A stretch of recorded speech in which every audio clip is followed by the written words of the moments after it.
All right, I'm here with Melanie of Glaze Craft Windows, and just wanted to go over something that I always think is important, but you may forget about. And what that is labeling your sashes, your hardware, everything that comes off. And the reason I do that is, as far as I know, as more of a homeowner that does this, is just so that I know where it goes back into place.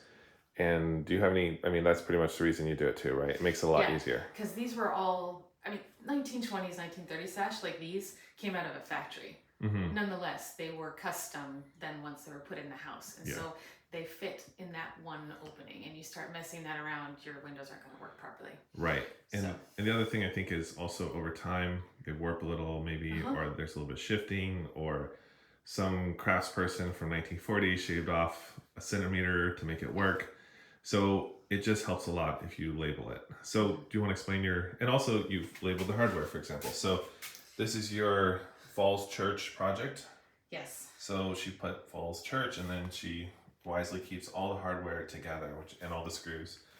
I've actually never used the jar. I thought that was pretty clever. So in this case, the house, all of the windows have the same, like all of the sash have the same hardware, so it doesn't matter which one goes back to which but sash. that is not always, like my house had a bunch of different hardware because different eras and stuff. So, but that is good to, keep your hardware together. Don't lose the screws, because it's really neat when you can use even the original screws.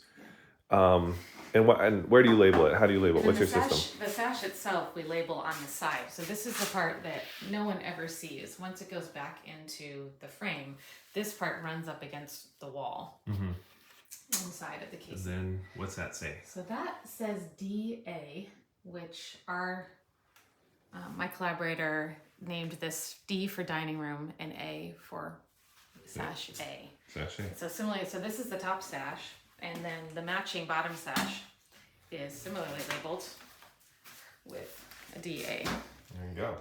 Now, one other little cool thing is I always like, when we're restoring it now, of course, we think we're in the future or the present, but in 50 years, they're going to take this apart, maybe restore it again, and they'll see your little DAs. And I always think that's kind of cool I love opening up old windows and you see the original writing. It's pretty neat. So anyways, just wanted to go over that little topic. So hopefully that's helpful.